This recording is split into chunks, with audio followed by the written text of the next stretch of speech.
D G صاحب میرا سوال اسپیسیفکلی ہے 9 مئی کے جو فیلڈ جنرل کورٹ مارشلز ہوئے ہیں ملٹری کورٹ سے، مختلف آراء مختلف متضاد جو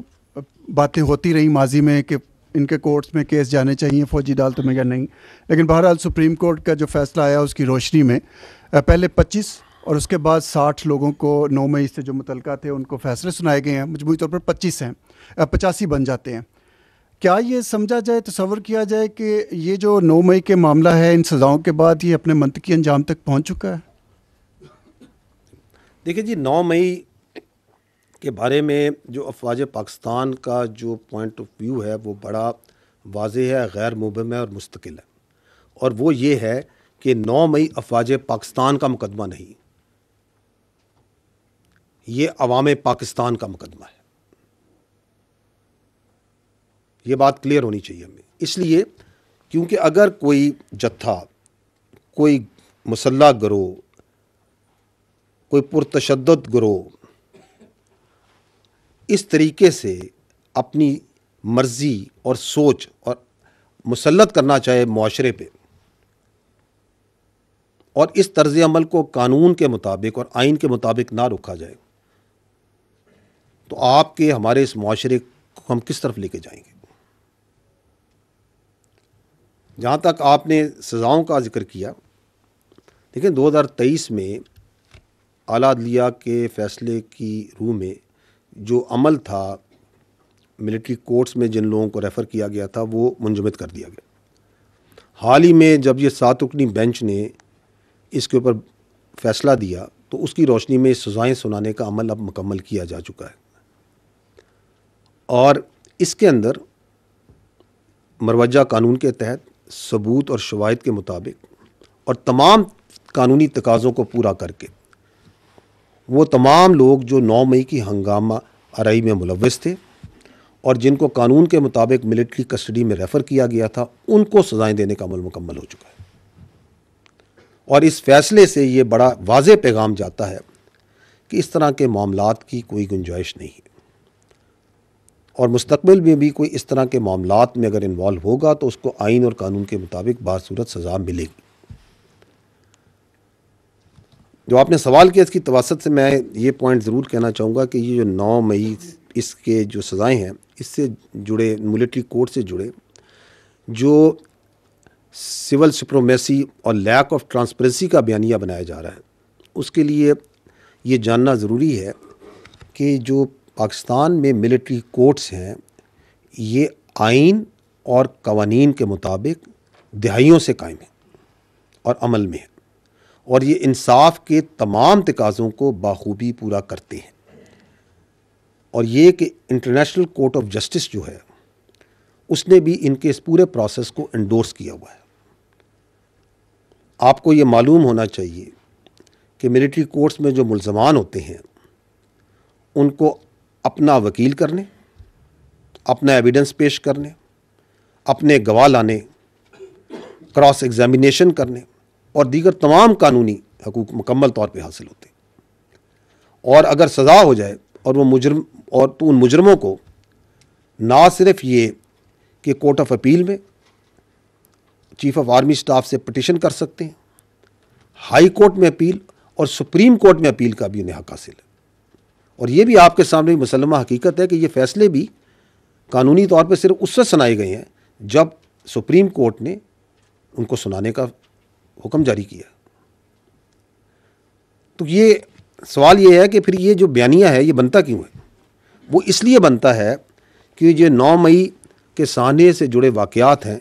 ان کا جب کوئی قانونی طور پہ اور اخلاقی طور پہ جواز نہیں ہے اور اس کو آپ کسی طریقے سے ڈیفینڈ نہیں کر سکتے، تو پھر ملٹری کورٹس کا جو پروسیس ہے اس پہ ایک پروپیگنڈا بنایا جاتا ہے۔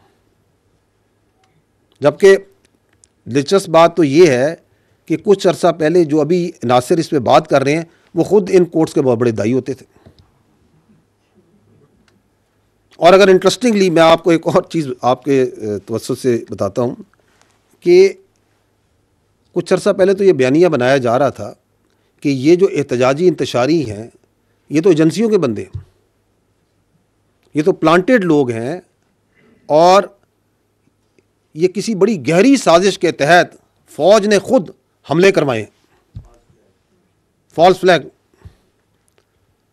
تو چلیں اگر یہ ہم نے اپنی ایجنسیوں کے بندوں کو خود اپنے قانون کے تحت سزائیں دے دی ہیں تو ان انتشاریوں کو تو خوش ہونا چاہیے. اب وہ پریشان ہے اس لیے کیونکہ اپنے اقتدار کی ہوس میں وہ منافقت اور فریب کی آخری حدوں کو کراس کر چکے ہیں. دس از دی پرابلم. اور اب یہ جو اینٹی ٹیررسٹ کورٹس ہیں، ہم یہ چاہیں گے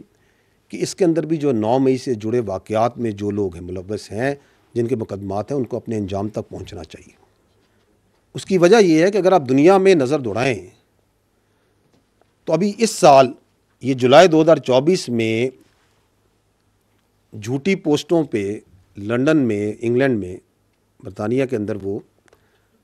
کیا کہتے ہیں نسلی فسادات ہوئے، تو کتنی صورت کے ساتھ بالغ انکلوڈنگ نابالغ لوگوں کو سزائیں دی گئی. 2020 میں جب کیپٹل ہل پہ حملہ ہوا تھا تو سینکڑوں لوگوں کو کتنی سپیڈ کے ساتھ سزا دی گئی. اس سے پہلے آپ کو لندن رائٹس یاد ہوں گے، آئی تھنک 2011 1200 سے زیادہ لوگوں کو سزائیں دی سپیڈی جوڈیشل سسٹم میں. 2020 میں یا نہیں 2023 میں آئی تھنک وہ فرانس کے فسادات ہوئے، 700 سے زیادہ لوگ کورٹس بیٹھے، دنوں میں انہوں نے سزائیں سنائی. اور باہر کے ملکوں میں بھی باشمول امریکہ اور برطانیہ میں جس طرح پاکستان میں ملٹری کورٹس ہیں، وہ بھی ان کے قوانین کے مطابق بخوبی اپنا کام انجام دیتے ہیں. تو کہنے کا مطلب یہ کہ اگر آپ حقائق کو دیکھیں تو باہر کی دنیا میں اسپیشلی مغربی ممالک میں جو سیاسی انتشاری ہیں ان کو کوئی سپیس نہیں دیتا، نہ کہ ان کو سپیس دیں اور بلکہ مزید ان کو انتشار پہ سیاست کی اجازت دی جائے. اور یہ جو بچے ہیں جو آپ نے بات کی، یہ تو نوجوان بچے جن کو زہریلا پروپیگنڈا کر کے، جن کو ریاست کے خلاف، اداروں کے خلاف کھڑا کیا گیا، ان کے جو والدین ہیں اور پیار کرنے والے، ان کے محبت کرنے والے ہیں، ان کو یہ دیکھنا چاہیے کہ کس طرح ان کو استعمال کیا گیا اپنے مخصوص سیاسی ایجنڈے کے لیے، اپنے اقتدار کے لیے، اپنے مقاصد کے لیے. اس کی بھین چڑھایا گیا. یہ نوجوان تو ہمارا اثاثہ ہیں، بجائے اس کے کہ ان کو تعمیری سوچ دی جائے، تعلیم دی جائے، ان کو سکلز دی جائیں، کچھ لوگ اپنی سیاست کے لیے ان میں زہر ڈالتے ہیں، زہریلے پروپیگنڈے سے ان کے اندر کرتے ہیں. تو جو اس بیانیے اور پروپیگنڈے کی بنیاد رکھتے ہیں، اصل ملزم تو وہ ہیں. اور اسی لیے انصاف کا سلسلہ اس وقت تک چلے گا جب تک 9 مئی سے جڑے منصوبہ ساز اور اصل گھنونے کرداروں کو آئین اور قانون کے مطابق کیفر کردار تک نہیں پہنچایا جائے گا. کیونکہ پاکستان اور پاکستانی قوم اس جیسے کسی سہانے اور ایسی انتشاری سیاست کی اجازت نہیں دے سکتی.